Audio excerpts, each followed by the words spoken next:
Everybody know we're going to be recording from this point on. Welcome back, everyone, to Let's Make the Call. This week, we're going to be working on 6 meters, fouls from behind, inside the 6-meter line. Welcome, everyone. It's nice to have everybody back. I hope everybody's healthy. Let's get started. So today's overview, we're going to go over the verbiage on the new rule. We're going to clarify what a probable goal, and if we have any questions of what a probable goal is, this is the time to ask and get clarification from Levon that's on the call, Dave Albertstein, and people that have experience. So this would be a good opportunity to get some explanation. We're going to talk about tactical fouls on the 6-meter line, and we are going to we're going to look at the 6 clips and watch the points of emphasis that we're going to be talking about.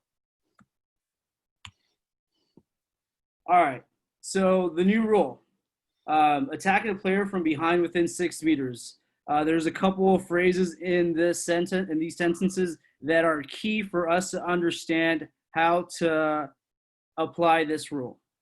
When a player with the front position is facing or swimming towards the goal and or is holding the ball and is impeded, attacked from behind in a probable goal situation, a penalty foul must be awarded if the action cannot continue. So in the past, this is a key. A penalty foul must be awarded if the action cannot continue. In the past, we would not call penalty because we would say ball in hand. Now, the only way to defend this position is for the defender to make contact with the ball or hand of the attacking player. So if the person is in the motion of shooting and you pull the elbow, hit below the wrist, so you hit the forearm, you pull the back of his arm, his tricep or bicep, and the person cannot finish the motion, that is now a penalty. Do we have any questions on this verbiage? Chris, after you hit the ball, can you pull on the elbow, push on the shoulder, anything? So the rule is you got to contest the ball. So pulling is still part of committing a foul, correct? So that means you would be pulling the player to get to the advantage of the ball. So that's where the foul would be. Okay, thanks. Well, I have a question then. If their continuing motion would not have scored, I mean, would that be a kick out, not a 5-meter or 65 meter? What JP? What do you mean by continuous motion would not have been able to score? score? So you knocked the ball out of his hand, right? And then Yes. and then you're pulling on his elbow. That's a kick out, not a 5-meter, right? Because there was no score off the ball not in his hand or where he's able, you pick it up. Correct. But yes, exactly. There is a foul that's being committed. So if the player, after contesting the ball and hits the ball or hand and now pulls a player to take away advantage to get to that ball, that has to be a call. And with no longer having possession or in the motion of shooting, that is now an exclusion. Perfect. That's perfect. Thanks. Levon, do you want to weigh in on that? Yeah, so I think what's key is that where is the location of the ball, right? So you hit the ball out of the hand, where does the ball go? If it goes into the hands of the goalkeeper, are you now going to call a foul after the fact when the goalkeeper has possession because you see a slight pull or what have you? Of course not. It just depends on where the ball is and what your current state of advantage is at that moment. So yeah, you hit the ball, it was clean. Okay, where does it go next? If they still have the opportunity to play, right, they still have an advantage to score, then the follow-through foul then would still have to be a penalty, right? Because I still have control and I could still have a probable goal opportunity. So I think that's where the referees have to focus. If there's no ability to score a goal, but let's say the ball is between the goalie and the player, and you think that, okay, they still had a chance to play the ball, but not necessarily score, then you can constitute an exclusion as opposed to a penalty foul. But so I'd say, depending on where it goes, if the ball goes somewhere that's not playable, then you're probably going to ignore a continuation small foul or grab or whatever, right? because now you're no longer able to play. If it's still eligible to probable goal, it still has to be a penalty. If it's a 50-50 ball, it's in between, you can't sell a probable goal, then yeah, it could be an exclusion. Hope that makes sense. So yeah, Levon, an example for that. Say I'm the right-handed, I'm on the 1-2 side, and the ball gets contested away from the cage, maybe a meter away, but I still have clear path to the cage. And now the defender behind me dunks me and goes over to get to that ball. Obviously, I'm not in the motion of shooting, but if I get to that ball, I still have advantage. So that would be an exclusion for sinking, correct? Well, so you're saying a meter away from the cage. So you're basically saying that it's in between the goal. A meter away from the player. A meter away from the player. And so where is the, let's say, the goalkeeper or let's say other defenders in relation to that ball, let's say? Nobody was around. It was more of an isolation play. They ran a great play. Now they have the whole 1-2 side with 4 meters of open water to work with, and the player came from behind to contest. Okay, so now it lands about a meter in front of me, but I still have the ability to score, and I have an advantage, right, to get the ball and have a probable goal. Then yeah, that would be a penalty. Okay, so now if the player is in the 2 position and the ball lands in front of them, but there is a player on offense and defense on the 1 position, but they're further away from the ball, do we call possessional foul, or do we see maybe an exclusion as well? So the number 2 position, so the ball gets thrown in front of the number 2 position. The defender that's a little bit deeper down to the 1 is kind of creeping in, kind of thing? Correct. Okay, and the question was, I'm sorry. The question is, the ball is closer still. The ball would still be closer to me, who I just got the ball knocked out of my hand. So I still have an advantage towards the ball. But now because that defender is there, do I now call a possessional foul or still an exclusion because I still have advantage and the person swam over me or contested on top of me from behind with a clear path? I think if you're being fouled from behind, like the way you're describing, then I think an ordinary foul there would kind of be misplaced, unless you think that the foul from behind wasn't as bad as it was, and all you're doing is restoring possession because you feel like maybe they could only get the ball and restore a pass. Let's say there is no other advantage that they're going to have besides they might have beaten that other defender to get the ball. Then that's probably an ordinary foul because. From the looks of it, that would be a poor pass, right? That would be a bad pass that you don't create more offense than what the offense had as a referee. But if it's somewhat playable and it's clear to all around that, hey, the offense still had the best opportunity to play the ball and create something, they would easily have gotten the ball and created an offense, then it should be a very minimum exclusion. Perfect. Dave, I would love to hear what Dave has to say if Dave wants to jump in. Okay. First of all, this slide says new rule. This actually isn't the wording of the rule. It's a description of what is intended by the rule. It would be useful for people to read the actual wording of the rule. I'm afraid that if we do that now, we'll end up in an endless do loop of a discussion. But nonetheless, please be aware this is not actually what the rule says, and you should read the rule itself. My understanding from all of this and watching it being applied in a few games now is that you need a few criteria before you can decide to call the penalty.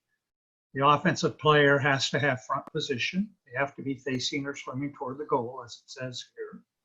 There needs to be no other defender involved in the play who could cut off the player with the ball and reduce their likelihood of scoring goal.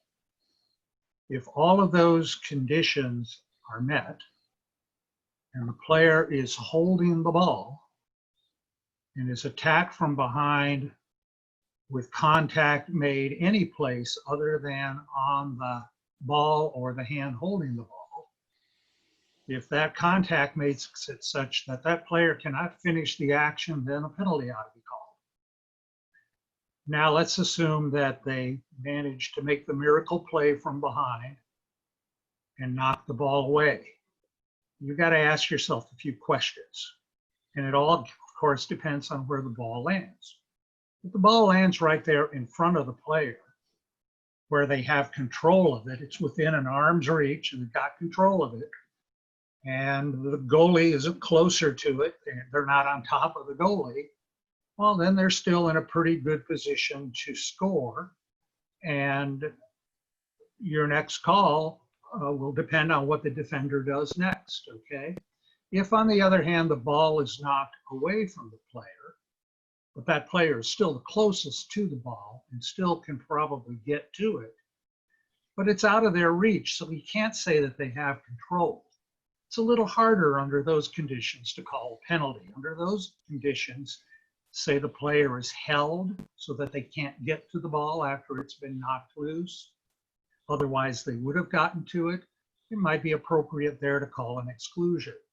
On the other hand, as Levon pointed out, if you knock the ball all the way to the goalie, now the goalie's in possession, there's no call to be made. So it all kind of depends on this graduated ladder of decisions that you have to make, depending on where the ball goes. Oh, very well put, Dave. Thank you. To jump on what you said, so on this next slide, we have circumstances when determining a probable goal. And USA Water Polo had these 4 circumstances. Obviously, you have to be within 6 meters of the area, inside the 6-meter area. Facing the goal or going towards the goal. I'm assuming if you're going towards the goal, you're facing the goal anyways, unless you're doing a spin or you're turning on your back to receive the pass, and then you would turn around and face the cage once receiving the pass. And like Dave said, other defenders cannot be nearby. If there's another defender in the clear path, then that is not a probable goal, because now you have a defender that's either going to shot block or narrow your position or closeness to the cage. Also, and this is where we need a lot of clarification and discussion, poor angle. What makes it a poor angle? Earlier in a webinar, we talked about it doesn't matter if you're left or right-handed. So that's kind of key. But it does matter the angle that you have to take a shot. Now, if you're on the goal line on either side of the pool, well, we can all agree that that's a very poor angle, and most goalies are going to eat that up alive. Now, the closer you are to the sidelines, I would say the least of a probability you have as of a probable goal. Levon, do you want to chime in on the poor angle that's not a probable goal? Yeah, I think you said it. I think you said it pretty well there. What I would say is, just to be clear to everyone, when we talk about other defenders nearby, the defender must be, if defenders are behind, so that offensive player beat everyone, right? Let's say they split the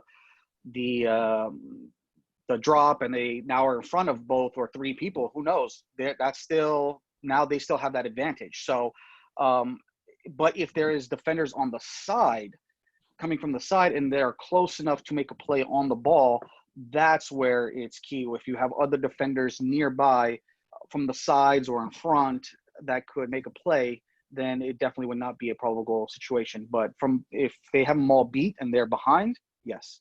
But yeah, poor angle, I think you said it pretty well. So I think we're good.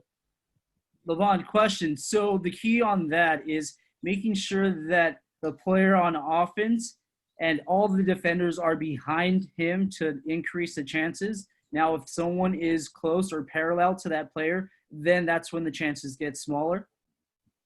Right, because from the side, they have a better chance to play the ball, as opposed to, let's say, from behind, they would naturally, they would probably have to go through the player, right, to go get that ball. So if that player only has the goalkeeper to beat and everybody else is behind them, then yeah, they have that advantage, that probable goal advantage still.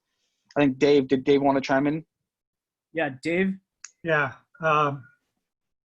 There's a group of people currently working on some definitions for some of these terms. And with regard to probable goal, most of you guys have heard me give the engineer-oriented, if you think 2 out of 3 to 3 out of 4 times they would have scored without the foul, you should call a penalty. Uh, a better way to say that may be the following. If you think without that foul, the likelihood that the player would have scored a goal is at least as good as the likelihood that their team can score a penalty shot, then you should call a penalty, because you're restoring by giving them the penalty shot the same likelihood of scoring as was taken away by that foul. So if you think in a given situation, without the foul, they could have scored as often as they could score on a penalty shot, you should call a penalty. Very well put, Dave. Thank you for that insight. Anybody have any questions on this? Just real quick, just follow up. I've had with some refs, they'll give, never on the left side with a right-handed shooter, but a lefty on the right side of the goal have told me, hey, I give them a little more angle, a little more leeway on a shot from the right side if you're going to call a penalty. So you're saying not that. And that follows what Dave said. Yeah, I would say a lot of lefties like pretty good from the right side, a little higher probability they would have scored the off penalty shot or even the goal. So you're saying ignore which hand guy you usually shoots with. Here's the problem with that. Let's say you're reffing two teams you've never seen before. You're at JOs. So the odds are pretty good you'll be doing that. And right away, early in the game, you've got to make a decision along those lines. You have no idea whether it's a lefty or a righty. So how are you going to decide? I just don't think you can take that lefty-righty thing into Okay, consideration. no, that's good. You don't know how good the player is with their weak hand. So I think you just have to make a judgment. Without the foul, would this guy probably have scored? Would he have been as likely, or she have been as likely to have scored as the team would on a penalty shot? The answer is yes. Give him a penalty. Very well put, Dave. Thank you. All right, so Levon is going to talk about these key comments on interpreting these rules. Levon, take it away. Yeah, I think this is these are the bullet points that were included in the presentation that we released earlier in the year to the referees, coaches, and administrators to help better understand the intent of the rule. So first and foremost, advantage is always key.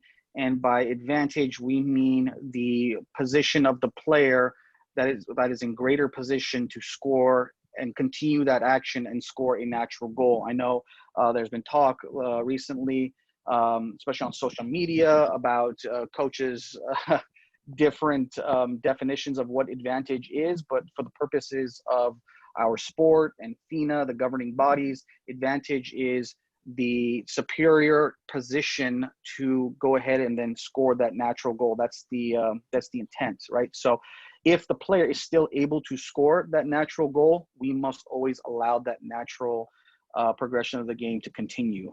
We cannot stop that flow of the game. So this does not change that. So advantage is always the highest for us. This rule does not change the definition of the probable goal like we talked about. Probable goal has always been the exact same thing, right? If it was 5 meters, you have to be within 5 meters. If it was inside 6 meters, it's inside 6 meters. You have to be facing the cage or going towards the cage. Those things haven't changed. The only thing, the difference is that we're no longer using the excuse or the thing of, hey, we didn't call this because of this. So we're getting rid of this and flipping it around to this. That's what we're doing, right? So the rule does not make it an automatic call. So just because you see the contact does not mean that you have to whistle it right away. I think one of the important things about this rule is timing is key. And we're going to watch some videos that you have where timing is so important to the flow of the game. And so we'll discuss that. So just know that it's no such thing as an automatic. We've been hearing games where 15, 20 penalties called in the game, which is nuts. So there's something obviously wrong there. So, and again, the player, the referee has to give that opportunity to the player to continue the action. And what's a good indication that the action cannot continue anymore is if the ball's out of the hand, right? Because if the ball's out of the hand, then it's tougher to continue the action, right? As long as somebody still has the ball in the hand and they're trying to go towards the cage, and yeah, maybe my hand is being grabbed, but I'm still moving towards the cage. That's a good indication to withhold your whistle to see. But then let's say if the arm pull was enough to dislodge the ball, now it's out of the hand. As referees, now we have to think, okay, now the chances of this player able to complete this action is dramatically less. So now I have to start thinking that this is a good opportunity to step in and reward that. So, yeah. If the action cannot continue, the player does not shoot and score, we don't go back. So I think this is where it's a little tough to explain, but there's no such thing as an and one. So let's say if in my example with the player holding the hand, so if they hold and they're moving to the cage, and then let's say they, I don't know, somehow break away and they still shoot and they shoot high over the cage. Well, they absorb the foul, they shot, they missed, we don't go back. But if the poor shot was a direct result of the foul, then yes, we do give that penalty. So let's say, for example, that same example, I pick up the ball, shoot, but as I'm shooting, you hit my forearm, which causes the ball to go fly that way. Then yeah, that's a penalty. So I think the one thing is that referees need to understand the difference between absorbing the foul and then breaking away and missing on your own, which then it's no longer we don't go back. But then there's also the penalty that we do apply, which is the direct violation that caused that errant shot. So hopefully that all makes sense. And the only thing that's changed is the holding the ball. We just talked about that. And if it's not a probable goal situation, so let's say you have other defenders nearby that now is not a probable goal situation, a defender can play the arm just like they would be able to in any part of the game and still not be called a foul. So if I'm holding a ball, my arm could be ripped off to get that ball because that's what the rules entail. So the only time where you only have to touch the hand or the ball is, of course, if you're in that probable goal situation. So. Oh, perfect. I have a question about that, Levon. Yeah. This last bullet is a little bit more than what the rule itself says. But if you feel it's not a probable goal situation only because of angle, not because of any other defenders, are you saying it's okay for a defender from behind to play the arm based only on your judgment of what the angle is? Yeah, I think that's what it would entail. Yeah, if you're in a position where that the referee determines that, yeah, you're not in a scoring opportunity or a probable goal opportunity, and if you come up with a ball and the player takes the ball out of your hand, then yeah, it puts more pressure on the referee. That's why I was telling Chris is that we have to err on the side of, calling in favor of the offense. So in this particular situation, the angle would have to be so poor for you to say, you know what, yeah, this is not a probable goal situation. But in other times where we have to kind of use caution and err to the side of the offense, I would say that's more ideal because we always want to be offensive minded and we always want to reward good offense. So Yeah, in that particular case, yeah. Sorry. Philosophically speaking, the defender has not done anything right. They've gotten burned. They've given up that position. Yeah. So you're right. Unless the angle really stinks, Right. It's kind of hard to call anything. Or let's say you're off to the side, and you're parallel to the sideline, and you're not going towards the cage. Let's say you're kind of going towards the goal line per se, and even from behind, the player's coming from behind, rips your arm off. Technically, you're so far away. You're going parallel to the sideline. You're not really. It's questionable whether you're going to the cage or not. So there's just so many variables that play an effect that go in effect there. So, but yeah, I understand what you're saying because it's definitely it could be a tricky situation for the referees. That's for sure. Yeah, in that situation, they're not even really facing the goal. So it's different. Right. Hey, Yeah, I got a question. Go ahead. Yeah, normally we give shooters a little bit of extra time when it's a direct shot if they're interfered with, just to see where the ball's going to land. Now, wouldn't we do the same with the players swimming inside the 5 towards the cage? Even though he does get fouled, do we wait a second or two to see where the ball's going to land before? It may seem like the call might be a little bit on the late side, but we just want to see where that ball ends up before we call the penalty. Wouldn't you agree? Well, it just depends on where. I would say it just depends on where that, because I'm always always a fan of calling it a little bit late as opposed to calling it too early, right? So that's always a good thing, is to withhold just a little bit. But I think we have to be cautious that it can't be an and one, right? So you can't have, making sure that it's not a, yeah, you waited so that opportunity is, they got a pretty good opportunity off. And Right. now we're going back and giving them another opportunity. So they get 2 cracks at it. So as long as that's not the case, and you are just, you're withholding your whistle to see if, let's say the ball's knocked down and now you're just trying to see if they're going to still have that advantage and you wanted to wait a split second, I don't see any issue with in that regard. So I hope that makes sense on that. Yeah, great explanation. Thank you. Yeah. Can I Hey, ask a quick question? Levon. Oh, go ahead. What is going to keep coaches from telling or coaching their team to stop absorbing the foul? Meaning, so let's say there's some kind of contact, and instead of them continuing the action and trying to get a natural goal, that they stop playing on their own. Is that what you mean? Yes, exactly. Like, it seems like this rule is set up a little bit for coaches to read it like that. Right. And, but I do think that referees have to be aware of, because if a player doesn't try to, just like in normal water polo, any other given situation in water polo, if the offense is not trying to help themselves, their intention is not to better their position or to go and shoot and score and to do and to play offense and score that goal, then usually they do not get that benefit of the doubt from the referee. So if it is obvious to the referee that they are, I would say, simulating to get the call, right? Or they do some kind of, action where the referee determines that they are just, they're simulating, then that puts a referee in a position where they can just say, hey, look, that's what's the word I'm looking for?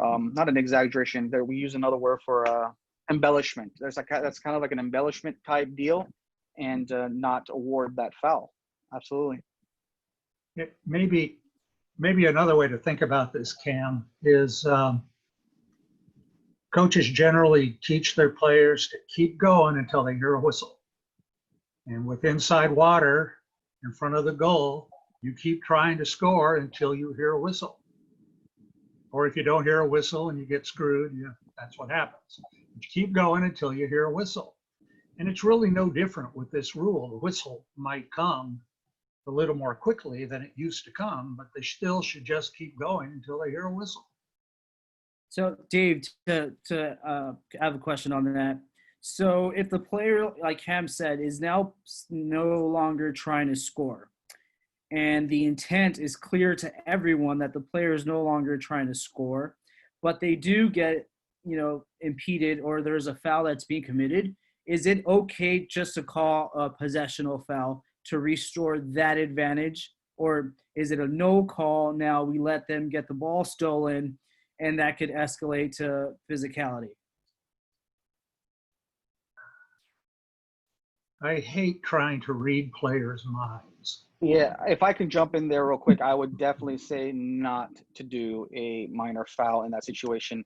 That makes the waters even more murky, and it opens up for way more issues. If you're going to determine that that is a simulation / embellishment of the call instead of them actually trying to play, that's one thing, and I think that should be a no call. But if you do think that that's a legit, then there has to be a penalty. So Perfect. All right. Any other questions before we start on the clips? I do. Hi, Chris. Hey, I Lala. was just wondering, how are you? Doing well. What's your question? Good. Okay, so we're still doing regular exclusions within the 6 meter if they're not trying to, if there's not a probable goal, correct? If they're being impeded and there is, Levon earlier said, if there's another defender in the lane and they get pulled back, held, or they're being dunked, then that should still be an exclusion. Yes. Now, Just a regular. Okay, cool. now if there's no defender there and there's an open lane and they get any of those things done, then that should be a penalty. Okay, cool. Thanks. Thank you. Yeah, no problem. Awesome. But you don't want to fall into the trap of calling exclusions in situations that should be penalties. Those of you who have been evaluated by me know it's a pet peeve. Mm. Awesome. Thank you, Dave. All right. Alan, you have a question.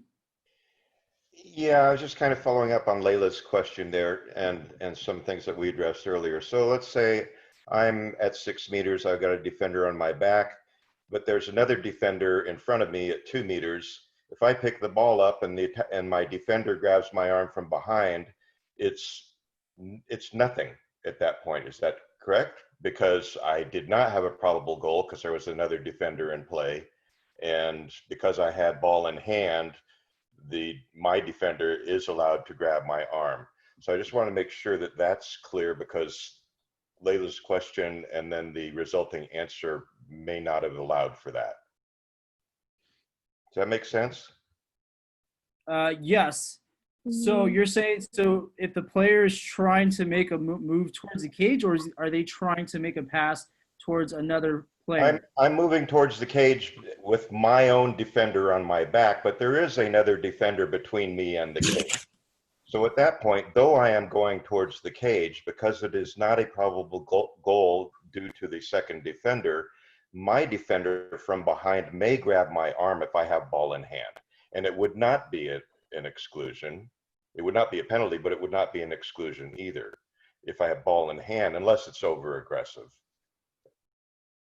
Yeah, over aggressive 100% has to be exclusion. Levon, do you want to clarify on that? No, Alan is spot on. That's exactly right. It's if you have another defender between you and the cage, that's not a probable goal situation. And now we're playing regular water polo, and regular water polo says that if you're holding the ball, I can knock your elbow, I can grab your forearm to get that ball, and that is a no call. So, yeah, exactly, Alan. Perfect.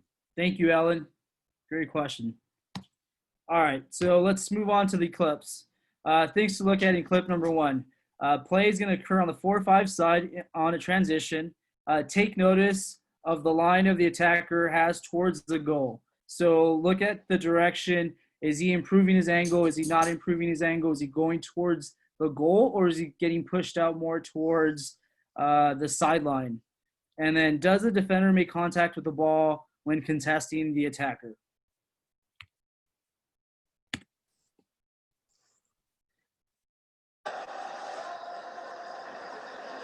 Outlet's number 12. Penalty on number 5, 12-0. All right, we're going to watch that one more time. Outlet's number 12. Penalty on number 5, 12-0. All right, key takeaways from this clip. The location of the attacker, we want to get away from saying outside the post, but just for today, we're going to talk about outside the post so people know where the reference of the player or the attacker is at. In the past, we've said outside the post, and then coaches now try to argue that that's not a probable goal. So just for the purpose of being able to understand where the player is at, we're talking about being outside the post, but he still had a clear line towards the cage, and if he wouldn't have been fouled, I believe that it would have been a probable goal. Though the defender fouled the attacker while holding the ball, the defender did not make contact with the ball. In the past, we would say, oh, this is a no call because the attacker had ball in hand. Well, like Levon said, and we talked about this earlier, the defender must hit the ball and cannot attack the hand while in motion. Do we have any questions on this last clip? I just want to mention something. There's nothing about outside the post in the rules. It's like a trapezoid. It's an attack zone. If you're going to the goal, that's still a penalty. Yes. Great, Mark. I'm glad you said that. Yeah, so a lot of coaches try to argue that, well, if they're outside the post, they can't score. Well, who's that to determine that, right? We've all seen great players take excellent shots from outside the post. So, thanks, Mark. Yep. Any other questions or comments on this slide? All right, moving on. Things to look at in clip number 2. The play starts at the forward position. The attacker beats the defender towards the cage. The location of the attacker is key to determine a probable goal. Is there another defender closing in on the attacker is key. Watch the final location of the attacker when the call is made. So does a player improve his angle or swim away from the cage?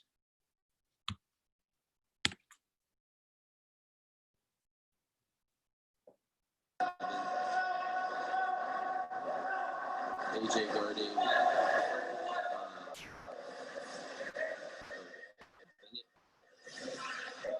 Turned inside by number 11. And that was AJ number 2. All right. We're going to watch that one more time. AJ guarding Bennett.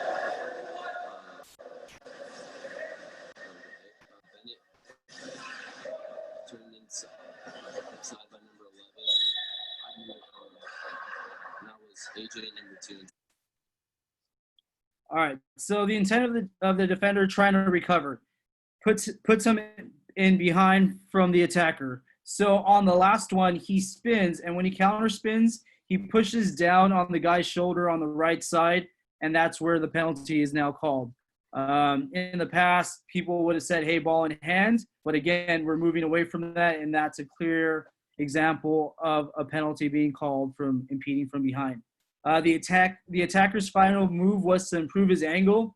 So he was on the 2-meter line, and he went closer to the cage to try to get a better angle. That's why the defender now spinned to try to contest his arm and forcing him to make a foul and now calling a penalty. Does anybody have any comments or questions on this slide?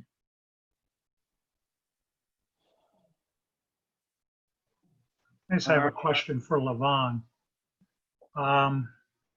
Goalie on that one was a little late coming out, but what do you see being done in situations where the goalie does come out and cut down the angle and get on top of the offensive player before they try to take a shot?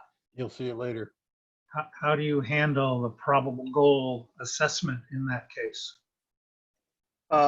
If the goalkeeper is doing the fouling while the offensive player has, the defender's beat from behind, then yeah, that would have to be a penalty foul on the goalkeeper. The goalkeeper, just like everybody else, could only touch the hand or the ball, kind of thing. Is that about what you were asking, or is that? No, I'm not assuming that the goalie fouls at all, just that they do a great job of coming out, and cutting down the angle to the point where they're right in the face of the offensive player before they even try to take a shot.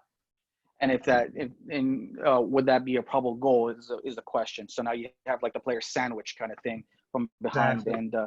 And I don't think FINA's made or nor have we made a determination or a distinction between that. I think just from what I gather with just about this rule and talking so much about this rule is just the intent is to make it easier and punish that defender from behind for fouling. So I think in this particular case, the intent would be to still call that a penalty foul because they only had the goalkeeper to beat. But I think that's a great question. That's something that I don't know if FINA has considered that, but yeah, great question. This is for Levon and Dave. Would the timing of the whistle and the anticipation of the referee to be aware that that's happening, to be able to make the call as soon as the foul is being made before the goalie retains the ball, would that be the key component on making that call with the angle being closed in?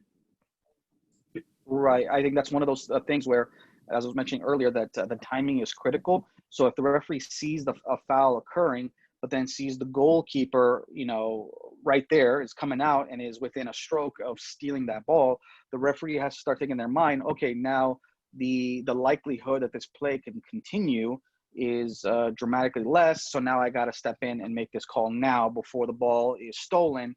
And it looks like I'm now rewarding a penalty after the ball is stolen, which you don't want to do as a referee. So that's when that window starts closing like that, then yes, your timing has to be on point so you can go ahead and make that call. And the quicker whistle in that situation makes it a lot easier to sell that call. Nice. Richard Wilson, he has a question. He says, I saw a lot of heavy contact at 2 meters off the ball. If we do not have a penalty throw, can we exclude 2-meter defender? If you feel like the 2-meter defender took away advantage and took away position or the side of where he was facing, and the ball is on that side, and he now impeded by going over or dunking the guy to take away advantage, absolutely. But here, the referee showed showing advantage, seeing that the player is attacking and ignored the physical play to allow the shot or the penalty to be called. I hope that answered your question, Richard.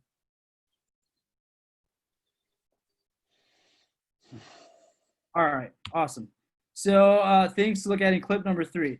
The play is going to occur in transition with a pass from the 1-2 side to drive towards the center of the goal. This is where we were talking about earlier about maybe not facing the cage or having to turn on your back to receive a ball and then face the cage. Watch the defender's actions before the goalie comes out of the goal to help. So the referee here is now anticipating and makes the call and looks anticipates well to make the call before the goalie has possession of the ball. Look at the location of referee, how the play comes to him. He positions himself to be able to receive the play and not to have to move or get blocked out by other defenders. All right.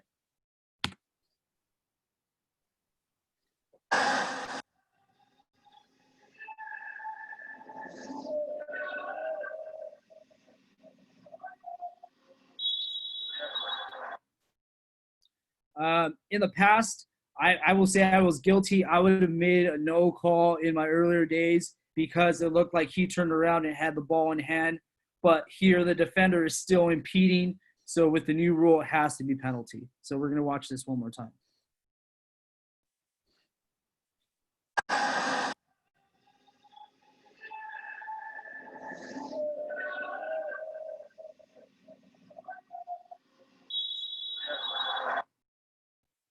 All right. Before we get started, any comments on this? All right, so key takeaways from clip. This is a great example of how the rule does not change the definition of a probable goal. It only eliminates the no call of a penalty foul for having the ball in hand.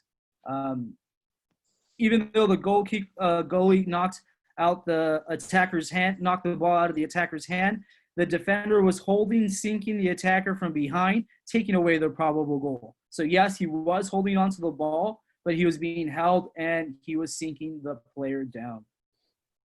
Any comments on this? Dave, is this an example of what you were talking about earlier? Yeah, it was, and I agree with your analysis of it. The guy actually did get himself turned around just before the contact from behind anyway. Thank you. Alan. Yes, he did turn, he did look, he did see the goalie, and I think that the question of if there had not been a foul, would it have been a probable goal? And I think so. So I think he really did turn without that defender hanging on him. When he turned, he actually looked at the goalie, and because of the foul from behind, the ball went down on the water for the goalie to take it away. But I think without the foul from behind, he probably would have had he would have had a shot, would have made a shot. Thanks. Anybody else? Carlos. Hey, good afternoon, everybody. I have a question. I totally understand the foul from behind concept and all that and applications.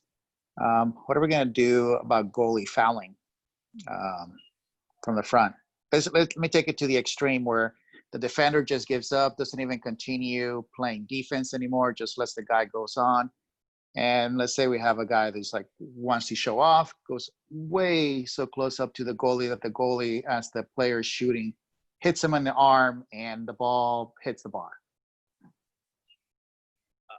Well, that's one of those situations where it's unfortunate that it happened.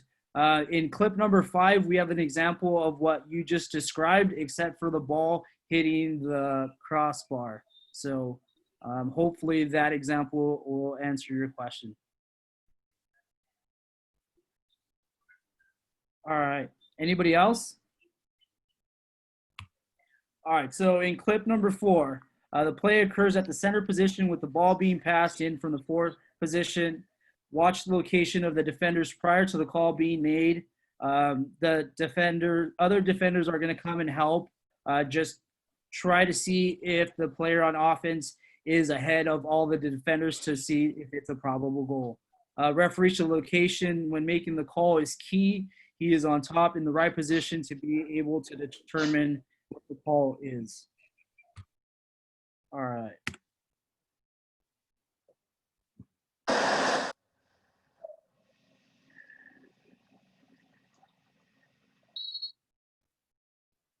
All right, so I count there 4 defenders and the player on offense being in front of all 4 defenders. We're going to watch that one more time.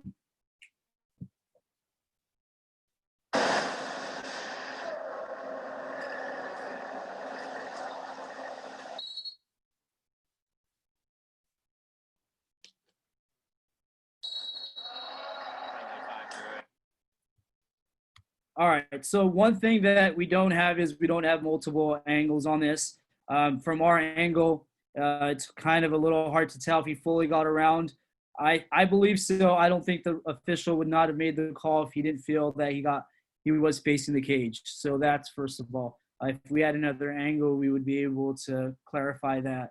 The center beats the defender by turning to face the goal and rewarded with a penalty. Even though other defenders helped back to the center, the location of the defenders were all behind the center player. Any questions or clarifications on that?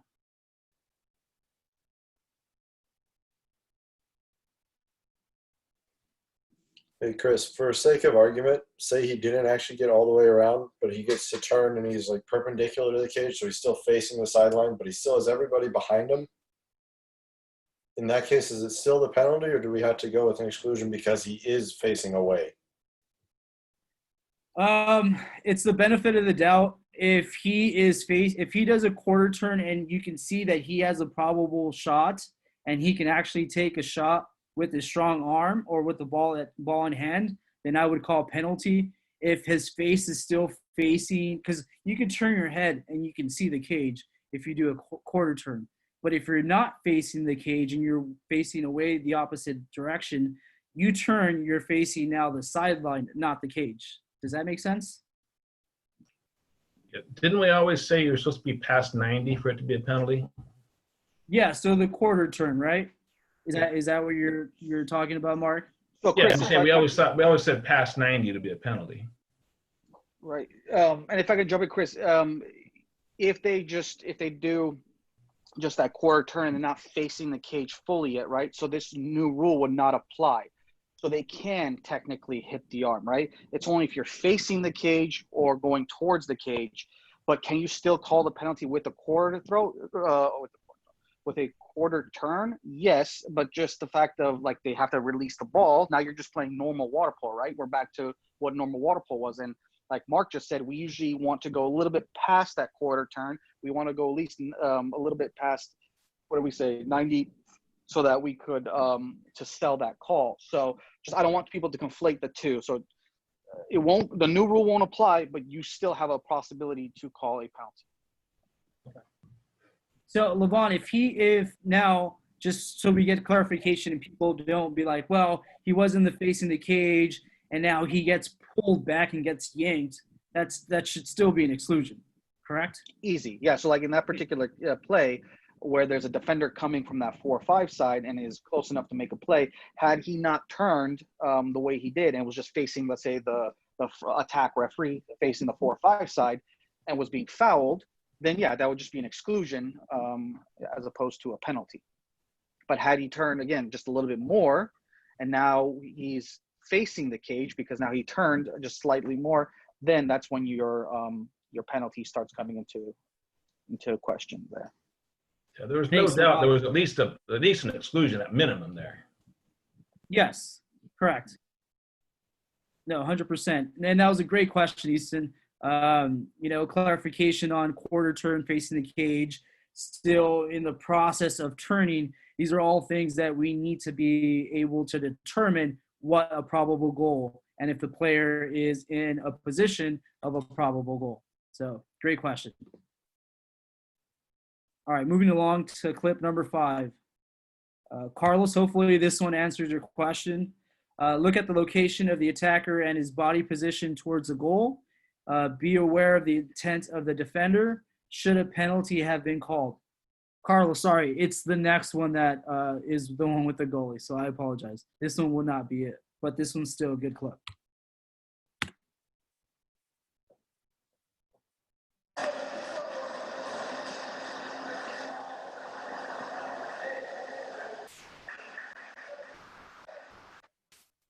All right, we're going to watch that one more time.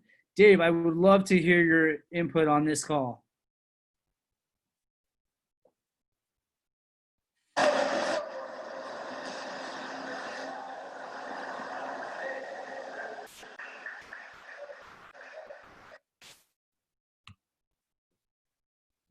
All right, key takeaways from this clip. Defender surrenders the whole play by showing the hands and not reaching for the ball.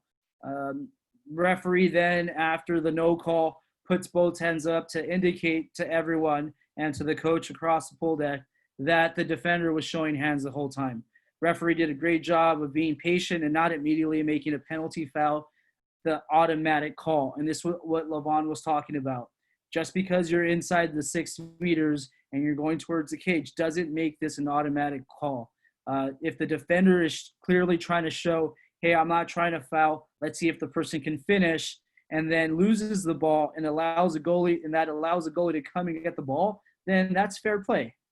So any questions on this? Dave, I would love to hear your input on this. I think it's a good no call for a couple of reasons. When the offensive player makes their last hard move toward the goal, their head's underwater, and it's hard to make a convincing case that they had control of the ball because the ball squirted away to the point where it was more than an arm's length away. It's probably closer to the goalie than it was to the player who was making the turn. So yeah, I think it's a good no call. I don't think there's anything there to call. Perfect. Anyone have any comments or questions on this?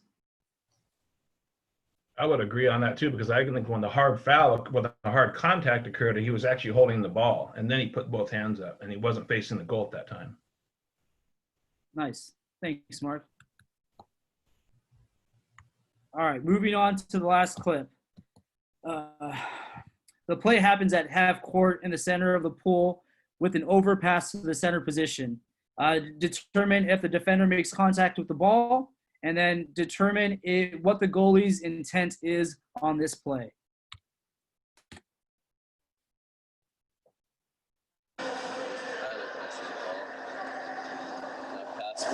Ooh, live entry. Exclusion on. All right, so we're going to watch that one more time. The attacker that receives the ball does a really good job of protecting the ball and moving the ball away from the goalie so the goalie cannot contest the ball. And then that's when the goalie is still impeding the player. Yes, the goalie shows the intent of trying to put their hands up, but the foul was already committed.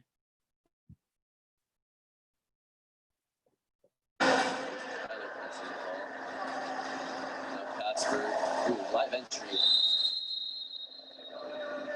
Exclusion on. All right. So the key takeaways on this. The timing of the whistle for this call is crucial, as the call was made when the ball was in hand of the attacker and then not allowing the goalie to show hands and then swim to get the ball. The goalie tried to surrender but still impeded the attacker by sinking. In the past, this could have been argued to be a ball in hand, so no call. And now we're moving away from that. Hopefully, Carlos, this was a good example that clarified your question. Do we have any questions or comments on this last clip?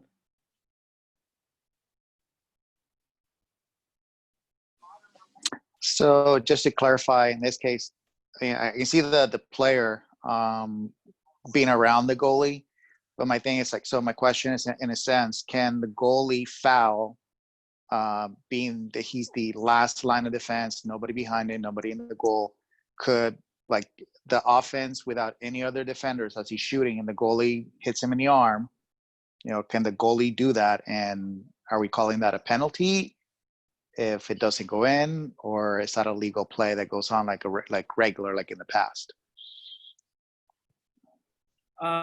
So do you mean like, so when people get excluded outside 6 meters and the player is about to shoot the ball and the referee now waits to see if the ball goes in before calling the exclusion? Is that what you're trying to ask? No, I'm just gonna, in general, let's say like a player gets a ball and you know, he wants to show off. We see these guys every once in a while show off and they want to just slam the ball into the cage. So they get really close to the goalie, and as they're shooting, the goalie knocks their hand, but from the front position. They're not behind them, but in front of them. Levon, do you want to take this? Yeah, legal. Absolutely legal. It's not from behind. It's in front, and you are allowed to play the ball like in any other part of the game. So, yes, the goalkeeper can take, you know, hit the arm, hit the elbow, hit the shoulder, whatever, and take the ball away from you. Gotcha. Thank you. Without a foul. Yep. Great clarification. That was a great question, Carlos. Alan, you have a question. I'm good. I'm set. Thanks.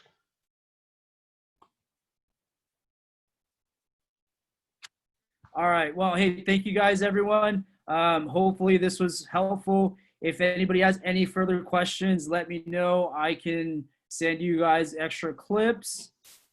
You guys just let me know, and we can go from there. So thank you guys for joining. Hopefully this was helpful. I'll stick around for any questions. What's next week's topic? It's going to be tactical fouls around the perimeter. So not just at 6 meters to prevent a shot, but more of trying to prevent the ball to coming in or allowing the slough to happen, stuff like that. So, and if you guys have any suggestions on topics or things you guys want to do, go ahead and email me. And if I have enough clips, I can go ahead and make some sort of presentation to help clarify. So hope everybody enjoyed it. Yeah, this was a nice session, Chris. Good job. Thanks, Chris. Thank you, David. Thank you guys. Thanks, Chris. Nice job. Thank you. Thanks, Levon. Good to see Very everybody. nice, Chris. Good job. Thank you. Thanks, guys. Thanks, John. Everyone have a Hey, great Dave. week. Thanks. Yeah. Hey, Robert. Awesome.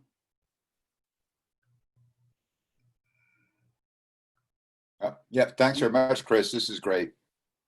Yeah, no problem. I mean, I hope. Go ahead. Chris, did Holbrook contact you regarding using some of the clips? Yes, he did. Good. Okay. We're good. So we're going to coordinate and I'm going to help him out. I'm actually, I was going to talk to Don. I was able to find footage of junior college game championships for the last 3 years. Wonderful. I can go, that's just going to take a little bit more time, but I can go ahead and start breaking down stuff that will be applicable to these new rules. Good. Okay, that's great. Thanks. Appreciate it. Schuler, I hope you're healthy up there, buddy. Oh, you got to unmute yourself, man. Click on the mute. There you go. I'm doing great. Doing great. We're so far so good. Had a long conversation with Mark Rue this morning about you guys' scheduling. I guess still things are up in the air, huh?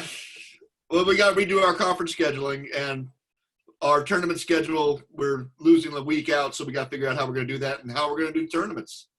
Yeah. You know, I think we're as a board. Mark's on the board with me, and we're going to talk about recommending smaller tournaments of 4 or 5 teams and just 1 days with an hour and a half to 2 hours between games, you know, or an hour and a half to 2 hour blocks per game.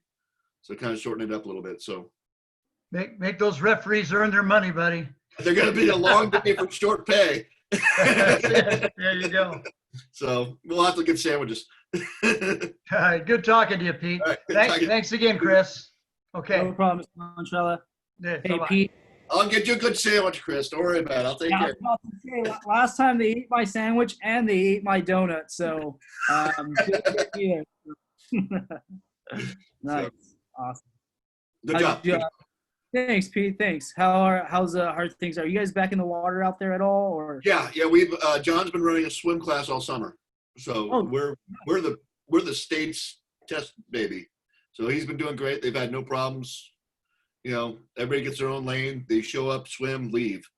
But he's doing they have a checklist before they can get in, and they do the temperature and everything like that. So he's been on it. So we're planning on going to, I think everybody in the county, I know Polly's doing face-to-face for their labs probably. So we're going to do about 100 sections of or 60 sections of our classes will be face-to-face. Oh, that's awesome. Our science labs, a couple of the athletic classes will be live. Did you guys get an increase in enrollment? No. I think I haven't seen what the enrollments is right now, but I think it's pretty far down.